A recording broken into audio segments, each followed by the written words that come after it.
Hello?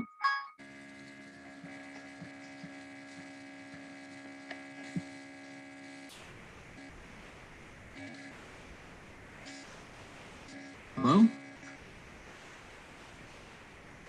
Hi there, this is Janet. We have not started the meeting yet. We should be starting about 5:30. Okay, You can hear me okay? thank you. Thank you. Okay.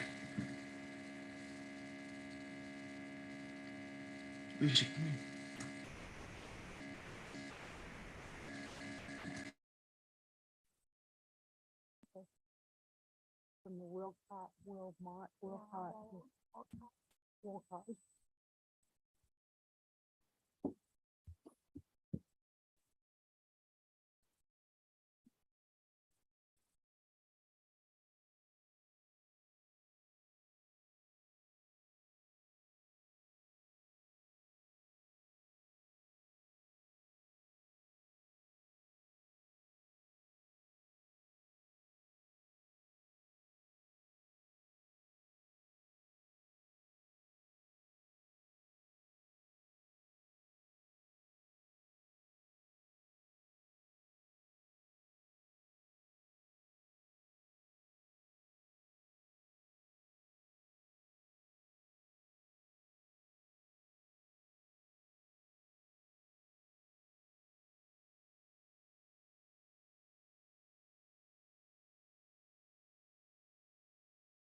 Emma, can you hear me?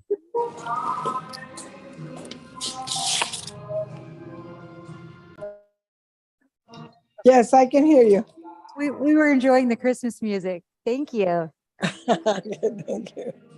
Okay, Before we start, did you want to go through being the chair?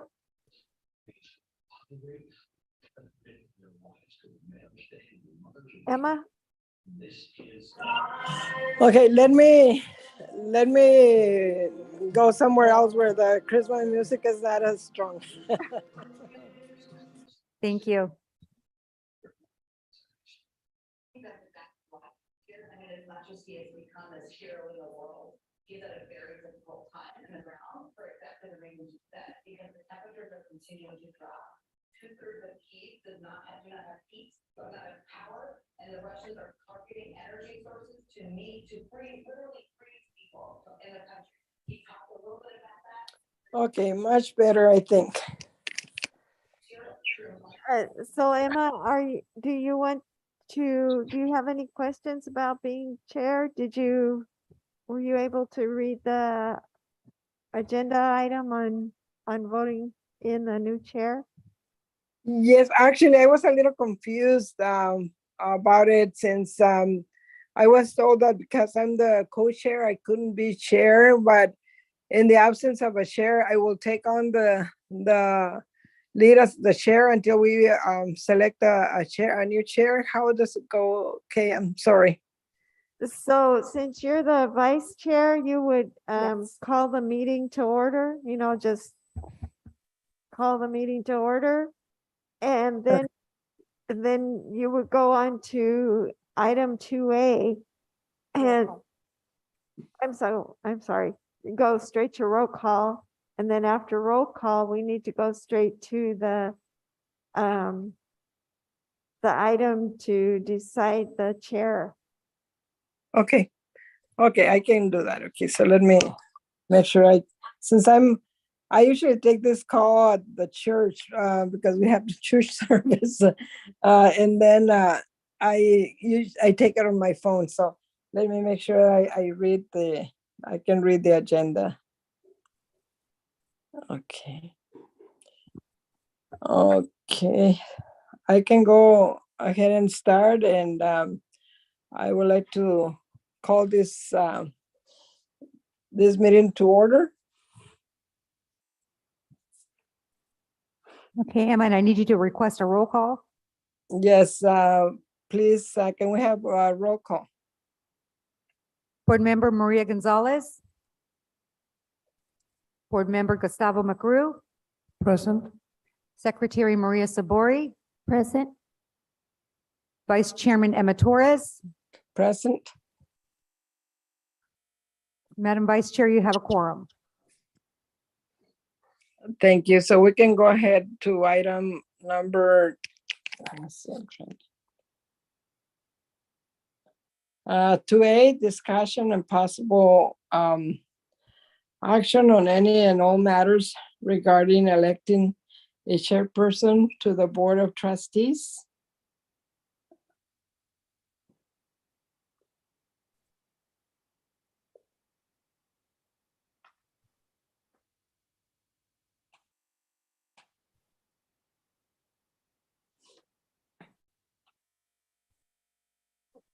For the record, I'm present.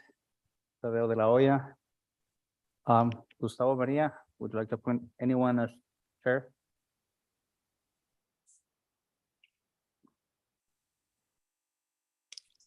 So we're waiting on any nominations for anyone to be that chairperson. Yes. Okay, would you like to make a nomination?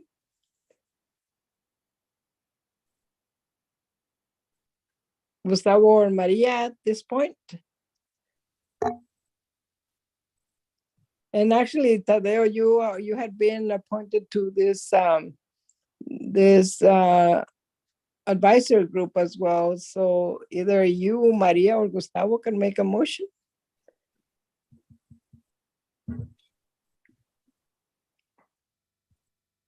Let the record reflect that trustee Maria Gonzalez just entered. It's 5:35. 5:35. Hola, Maria, welcome. So we have already started the meeting and we are on item 2A, which is the selection or nomination of a new chair for the Board of Trustees. So that's where we're at right now. We're waiting on you all to, to make a motion to select somebody. I make a motion to select Tadeo de la Hoya. Okay, any second? Well, actually, first, let me ask Tadeo. Tadeo, would you accept being the chair of this committee? Yes, I don't have any problems. Like you said, I've been working with it for the past 10 years at least, so. Good. So anybody else wants to second the motion? Yes, Gustavo Magru, yeah, I would like to take the motions to accept Tadeo de la Hoya as chairman as well. Good.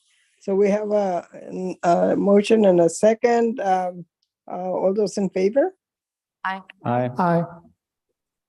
Okay, so we have an aye, and so we have an unanimous decision here to select Tadeo. So from now on, Tadeo will take on the meeting? Yes. Yes, Emma, thank you. Okay, We're that's not what I, gonna okay, thank you.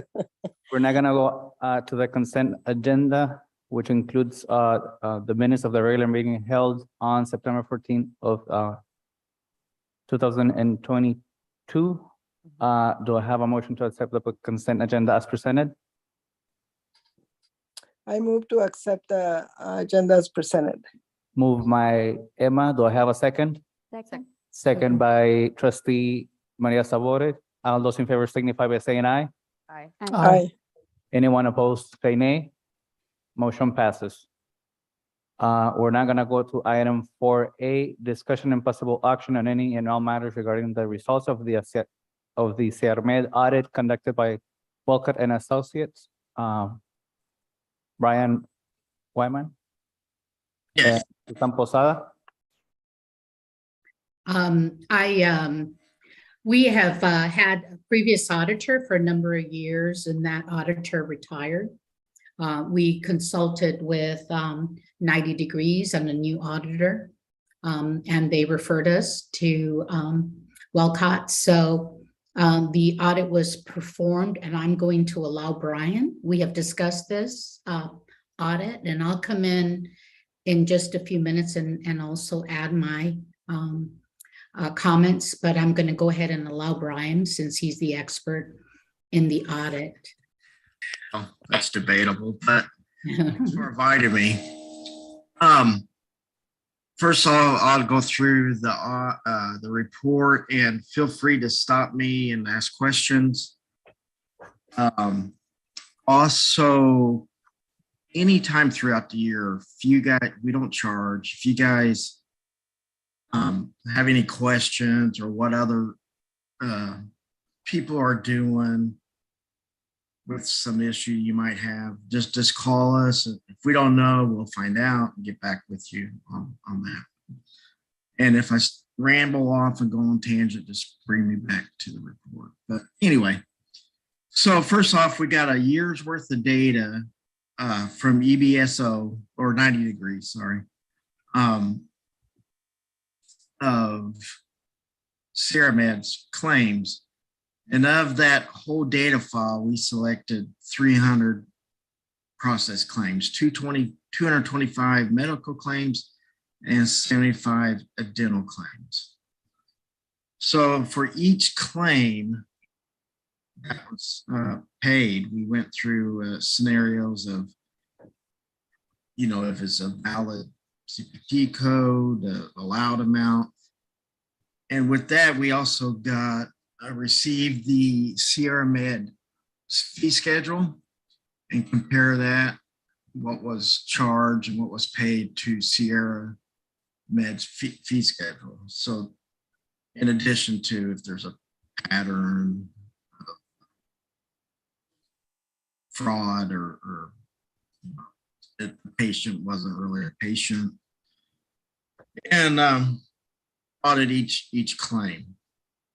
So before I get down to the errors, I want to tell you that we always figure out what the average claim is for any group, and we keep this data to compare it with. So we took your average, your total population of the data file, and got an average claim, paid claim, and yours is running around $82, where most of our clients, we have about 500,000 claims, and they're running approximately $342. So you guys are getting a good savings using that network in Mexico.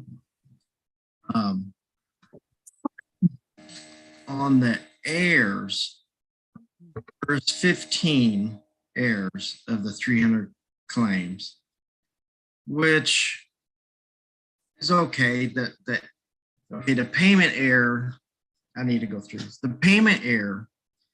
One moment. Can you guys put up the PowerPoint? The PowerPoint has all of the errors on there, please. It would, yeah, Exhibit A is be fine. It should be Exhibit A. But the PowerPoint also has it. Yeah, I have it. So payment error is considered any claims that wasn't paid correctly. So if it's like 5 lines in the claim, it's counted as one payment error, because if one line's not paid right, we consider the whole claim incorrect. So you have a 5% error rate, payment error rate, or 95% accuracy. That's like 1% higher than the norm. But you also have to take in consideration your dollar errors. So for example, if you have a payment error of 1, that looks real good. But if that payment error, the dollar amount is $1 million, then you have a big issue. Where your payment error is 1% higher than the norm, but your dollar, let me look down there. Your dollar rate is more favorable, is 0.55%, which is not even 1%, where we typically see a 0.5 to 1% dollar error rate. So your dollar error rate is a lot better than we see normally. Your payment error is a little higher, and let me get to why that is there are several, most of the errors were like incorrect copay applied, data entry. You will always have that. We had 2 COVID claims that should have been paid at 100%. And then one error was incorrect charge on the fees schedule. If Sierra Med sends in a bill and it's under their fee schedule, then you're able to pay whatever they charge, even if it's under what was the agreed upon fee schedule.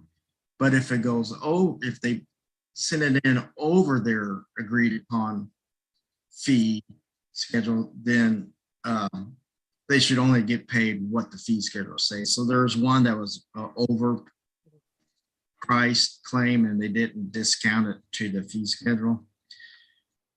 But most of the errors, this takes a little bit of discussion. Most of the errors were no ER copay taken. And on your plan doc, it says $150 for, I believe it's $150 for the ER visit. Well, they didn't take any copays, none whatsoever. So you guys paid all the total charges of that claim. When we took those 7 errors, we went back to the whole data population and to see if any ER visit caused a hospital visit, inpatient hospital visit, and there was none.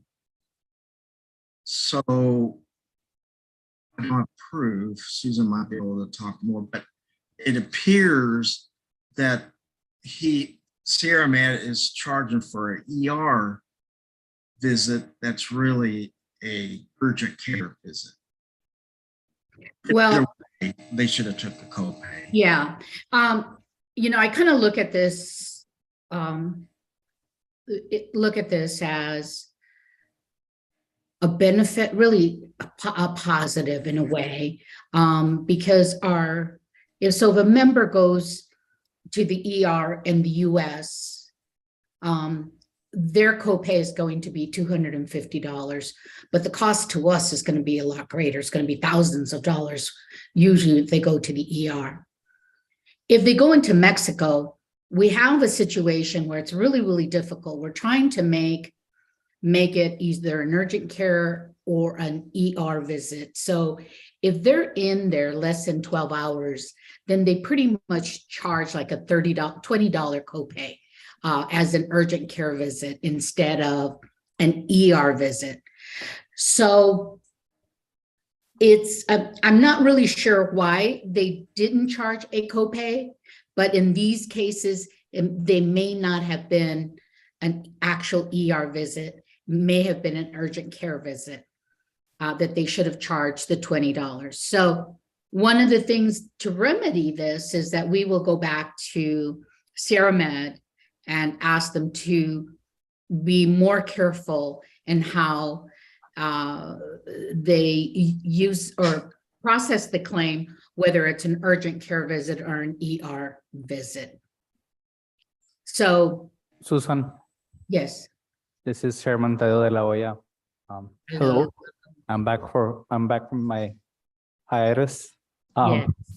If I am reading this correctly, most of them seem to be clerical errors outside of Sierra Med's control, because if I am the nurse or whomever taking in the patient into the ER, I should be the one charging the patient. And then I'm seeing a dental code. And again, if I'm the dentist secretary or front desk person, and I'm not, again, it's a data entry. So most of them, I think I didn't count them, but I would say 90% of them are outside of Sierra Med's control, which is good in a way, right? It's just Yes and no. They just need to train their providers better, or the No, providers need to train their employees better, I guess. Right, and right.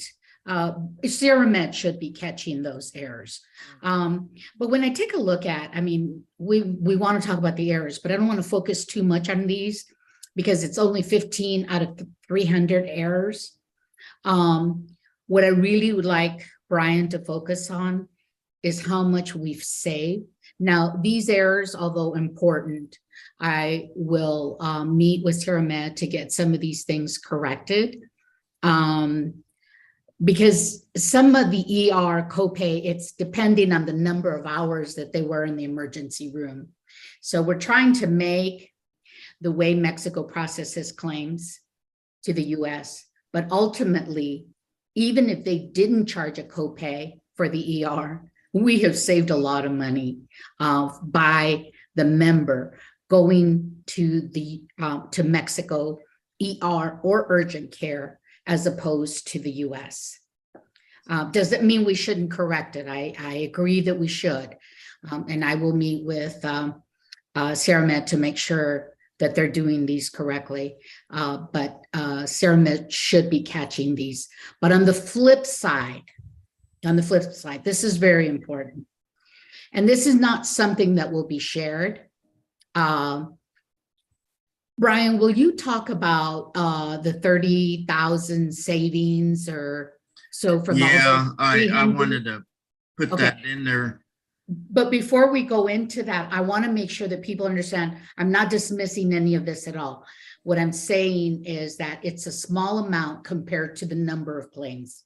Okay, that's number one. Can I add something? This is Maria Savori. Yes. Just a note, this does need to be brought up to Sierra Med because if any of the employees share with other employees that they weren't getting charged a copay, that can create confusion or problems for HR as well. Okay.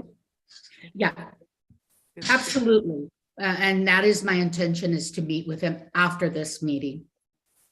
And I also believe that SEDMED, if we're presenting an audit on them, they should, I don't know if they were invited to this meeting or not, but I think that HR should be inviting them to our quarterly meetings. Just because we talk about them, but yet there's no one here representing them or answering any questions that we might have, like, or any comments, and that's kind of unfair for SEDMED and unfair for us to make informative decisions. Well, Mr. De La Hoya, I wanted to make sure that we shared this with the trust first before we had Sierra Med answer to those questions, because there is a tremendous amount of savings on the flip side that we haven't talked about yet that Brian will talk about. So there's nothing wrong with me sharing this or us asking them any of those questions, and we can invite them back if you would like. But before we do that, and not to confuse the situation, that's the reason that we didn't have them in the meeting, but they should be included, of course. Yeah, because the agenda was posted last week, and the document that we have in front of us, it's been there ever since. So they could have just jumped on the website and look at the audit with no problem. So I understand you wanting to share this audit with the trustees first, which I totally get that, but that would have been, I guess, in an email a month ago. But if the agenda was posted last week, either you or HR should invite them when we're going to be, not just, well, especially when we're discussing anything about them, or 90 Degrees or whomever we're talking about should be notified that we're having a meeting. Because again, we're posting the agendas a week before our meeting. And then I think it would make it a easier, smoother, and less confusing if they are present. And again, fair to them or any contractor or third party that we use for benefits. Because they might have an answer that we don't, and rather than just have it pending and wait another 3 months, we could be having an answer right here, right now. We want to give them the benefit to go back and find out why these errors were done, but again, they're not big in number. The amount is very small. But go ahead, Brian. One thing on Sierra Med with these copays, I think they need to use a different CPT code encoded as a urgent care instead of a ER. That would help process the claim more. Mhm. I can't imagine it's a typical ER visit because a lot of them were $50, $60, $70 for on the ER visit. But we have to go by what's on your plan doc and what is on the claim. Can't think maybe it's right because it's wrong until somebody says something. But you're correct. Some of the data entry errors, that's probably on more on EBSO. Fee schedule one. It's probably on both sides. That could have been 90 degrees, Brian. Is that correct? Yeah. I mean, Sierra Med technically can charge whatever they want. You got to cut it back to what the fee schedule agreed upon. Okay. But I want to also note that if Sierra Med ever does an audit on their fee schedule and what they're charging the city, you might have up.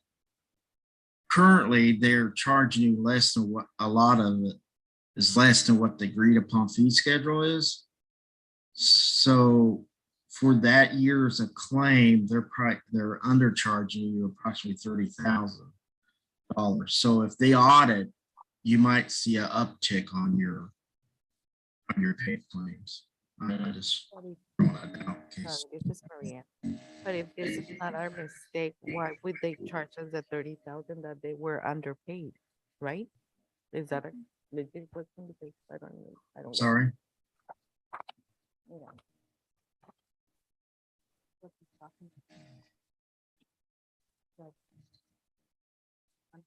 Can you repeat the question? Okay, they are undercharging us approximately $30,000, right? Did they charge it and we paid it, or they just? No. What they've done was say you have agreed upon fee of $50. Well, they're sending in $45 instead of $50. So 90 degrees has to take the lesser of. And so Sierra Med is basically shooting themselves in the foot because they could have got extra $5. If they undercharge you, then they're going to get paid undercharged. So they undercharged approximately $30,000. Yeah, a lot. Mhm. It's a lot. And so if they ever go through and audit what they're charging and what they agreed upon, you might see an uptick in your paid claims expense. That's why I put it in there. I mean, it's all correct. If they undercharge you, you got to go with the undercharge amount. They didn't charge it. Okay. Worth it. So you can see that. On the RX code, whenever we can't say it's right or wrong. If a claim comes in to 90 degrees from Sierra Med and it's a RX, they use a pH 101. I don't know what that is. And no description of the drug. So we can't differentiate between if it's a generic or brand drug. So we can't tell if it's a $3 copay, a $5. Every prescription claim that came in, they were charged $5 copay, which is still getting a hell of a deal, but it could be an error. We actually, Brian, the way that it works is that even though we have a $3 copay for generic, all claims, all medications that are provided are brand. because in Mexico, there is no standard for generic. Okay. There is absolutely no standard. So we don't know if they're getting proper medication as a generic like we have here in the United States. So we only pay out, in most cases, I would say 99.9% would be the brand name for safety purposes. Okay, but what do you guys do about contraceptives with the ACA rules? We did send him the listing of the ACA medications that are to be provided at no charge. So he should not be charging any of that. So he said that, from what I understand, there probably isn't more than 8 that may have been paid with a copay of $5, and that has been corrected. Okay, because that can get, So in order to explain to the trust, under healthcare reform, there's a listing of medications oh, that have to be provided at no copay. And so, and one of them is the contraceptives, but there's others. There's high blood pressure medicine, other things that are maintenance medications that are under this yeah, particular the diabetic stuff. diabetic. Those have to be listed at no copay. And I'm yes. sorry, this is Maria. Are those copays being reimbursed to the employees? well, we have not decided on what and how that's going to be done, but that's going to be up to what the trust believes they should do. But we would need to get a listing from Dr. Galindo to find out how many people, would have a $5 copay. And he had told me that it's probably only about 8 people that get contraceptives in Mexico, not many. But if you want that to be reimbursed, I can certainly. So how much money are we talking about? Well, at $8, we're talking about $40. Overall in a year or per person? Overall, from what he has said, no, that would have been per person. So that would have been 8 people. How much? I don't know. I would have to go back and find out from Dr. Galindo how many of those were paid. Because it depends on the amount and how much work would it take for finance or you or someone to figure out just to create, an invoice for a couple $100 and, right? You know what I'm saying? Like, Wouldn't that be reimbursed by Dr. Galindo then? yeah, but to go back to all those claims, we're gonna make him do that? That's Okay, up to going forward. Does reimbursement go Well, because forward? they just, because they're not charging us the $30,000. So again, I don't know. Sometimes when I see a PO for 99 cents or a check for 31 cents, it's like how much money are we wasting rather, paper. on paper? Yeah. Rather than, but that's my take on it. We had another situation like this. I believe it was a dental.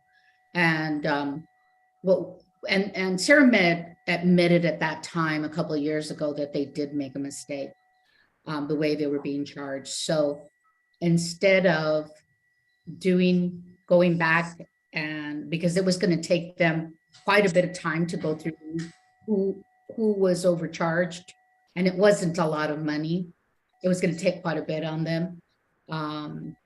We were able to get the benefit of other errors that he made, and we just kind of washed it. But going forward, these things should be corrected. But that's up to you, the trust. This is Emma. I really don't think that a $5 copay should be reimbursed to employees. It's like, there has to be at least some small cost that they have to incur to, how would I say, sometimes people do not value the opportunity that they actually have when everything is quote unquote free to them. So even a $5, which is very insignificant, I would say, because it's like comparing to how the cost of healthcare is here in the US and even in Mexico. I think a $5 copay is something that needs to stay. Well, the Emma, and I agree with you. I don't think we're talking about, eliminating the $5 copay, but let's also keep in mind that $5 for you might be insignificant, but $5 for someone else might be, a gallon of milk or something, valuable to them. And yes, employees should not take, services for granted, because I think we have really, Susan has been 90 degrees and CERMED has been very good at having a very good benefits packet, but just having people getting reimbursed $5 or $40 or $200 over a year, I think we'll be wasting more money doing the research rather than Mhm. getting the amount, given that they were not paid $30,000. Exactly. Yeah, and I agree, and I don't think that, like you say, $5 is insignificant to some people if they don't have any money, but still, like I said, in general, I think $5 is it's pretty much like almost nothing. People pay $5 for almost for a Toastmaster sometimes. But anyways, let's not go there. Just that I agree with you in that fact that sometimes to reimburse $1, $5 or $5, it costs more sometimes to issue the check, the time, effort and so forth than really what the cost of $5 is. And I agree with all of you, except in this case, the only case that we become concerned about is the fact that under healthcare reform, we have to provide that medication, Mhm. certain ones, at no copay. And I'm not saying that we should go back and do this. I agree with going forward. However, going forward, we need to not charge that because that's part of healthcare reform. Yeah, you guys have to supply contraceptive Mhm. for free. $5 isn't much compared to your average drug price is like $80 compared to, or $60 compared to around 140 per Right. drug. I mean, I have clients up by the Canadian border. So what they've done, I'm not saying you guys do this. What they've done is any specialty drug the employee needs, and they get that from Canada. They can't require employee to go to Canada, but they can incentivize them. So only specialty drugs. So you're talking high dollar drugs. If they get it from Canada, they waive the copay. And Yeah, we have a really good. employer saving so much money, they don't care. And we got another one that will split the savings with the employee and the employer. And so some of the sicker people, they get their health care free because they split the specialty drugs. But that's just some things that other people are doing. I will be reviewing all of this, and I'm happy for any of the HR department or anyone from the trust that wants to meet with Dr. Galindo, and I would like to give him an opportunity to address some of these. Personally, I do not think that we have a major problems, just things that need to be corrected. No, and of all the heirs, the net overpayments on the net is only $417. So you're not talking about. Yeah. But heirs, it could add up. But it's That's a small amount, Brian. $417 is very small. yeah. If you extend that to the city's population, I mean, the only projected net heir is 10,000. So with a 95% confidence, I can say that it's minus or around $10,000 projected error. But then on the second sentence is that they're undercharging a lot of fees. And I don't know if they'll get this report. If they see this report, they might do an audit. I will work with them. Thank you. Thank you, Brian. Is there any other? No, and your turnaround time, we like to see it high. When we first started, I was wondering if it's going to be bad because it has to go through Mexico to the United States, but the turnaround times really within what we see. It's high, 145 within 7 days. Okay, So thank you.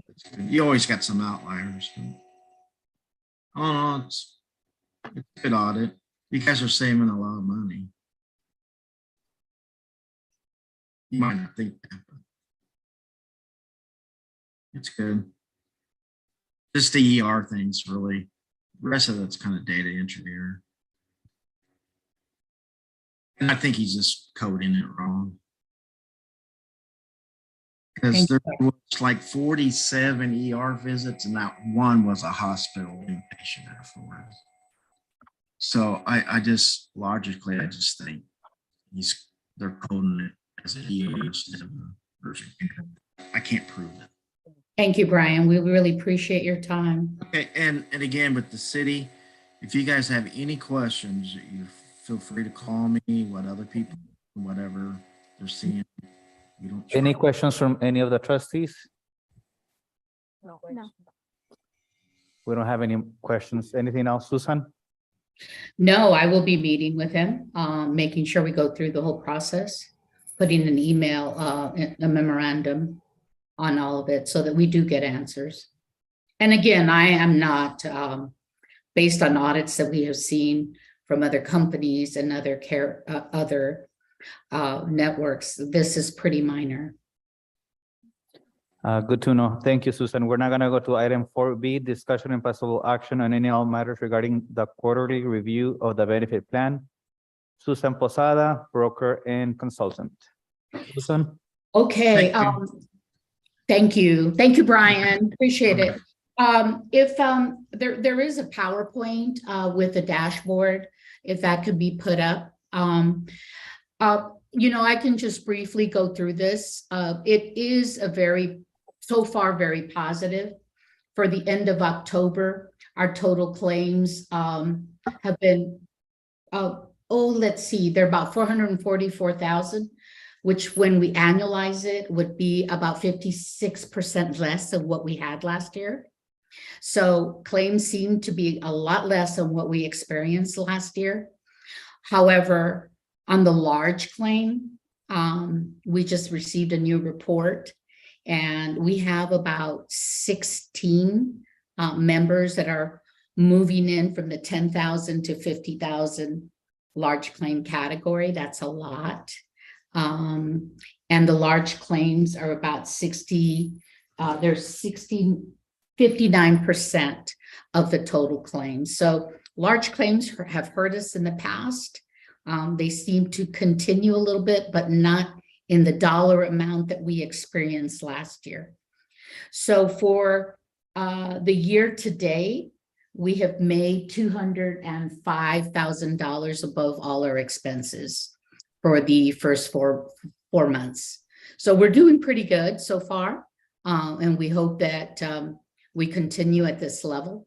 There is nothing that I'm really concerned about as of right now. So are there any questions? Susan, this is Maria. Can you tell us where the claims are classified? Like, how are they broken down? Yeah, you mean, yeah. A condition, I don't know if you can tell us that, just general information. Yeah, I did look at that, Maria. Again, refresh my mind. As a matter of fact, we look at it on a monthly basis and I make sure that we do have one that is a stage 5 kidney, and that's the biggest claim that we have so far. We had another that pneumonia. Let's see. another one that's autistic, but that's been ongoing for a long time. Let's see, one was a birth, abnormal pregnancy, actually. Chest pain, abdominal pain, chronic pancreatitis. They're all over the place. It's not anything that I can say that it is obesity or diabetes. Some of it might be, but we can't see that that's what it is. I mean, it's all over the place. Are there any that we could help prevent with information or programs that we can provide to employees? Again, there is nothing that is out there that is really, if I were to guess anything, it would be diabetes that could cause all these other things that we don't know about. But like, for instance, when you have cancer of the kidney, it's kind of difficult for us to have a program for something like that. You know, we have been studying the possibility of some type of program for losing weight, putting a program together for that, for those that are extremely obese. I have done quite a bit of research in order to do that, but we have not recommended that last year because our claims were tremendous. So this coming year, we might be able to work out a program with e-surgeries it's not really a diet program, but it's a program that if there's an extreme obesity, then they may qualify for some form of surgery surgery. There's different types of surgeries, so I wouldn't know which one that they would recommend. But most of the time when people go through this specific program, they don't need the surgery and they don't qualify for the surgery because they have followed the program, that they've lost so much weight that they don't qualify for the surgery itself. But when you have people that are in that category, that seems to be the biggest cause of disease, because you have diabetes, you have heart disease, arthritis, you begin to have all of the immune problems as a result of obesity. That would be the big one. But last year we had quite a bit. Some of them were chronic. Well, most of them were, we've had quite a bit on COVID last year, but some of them were surgeries that were delayed as a result of COVID. And so that was not something that we could delay. I send a report when I see something major to HR so that they're aware. But there really isn't anything that I can say other than obesity, which creates diabetes. Diabetes is very serious.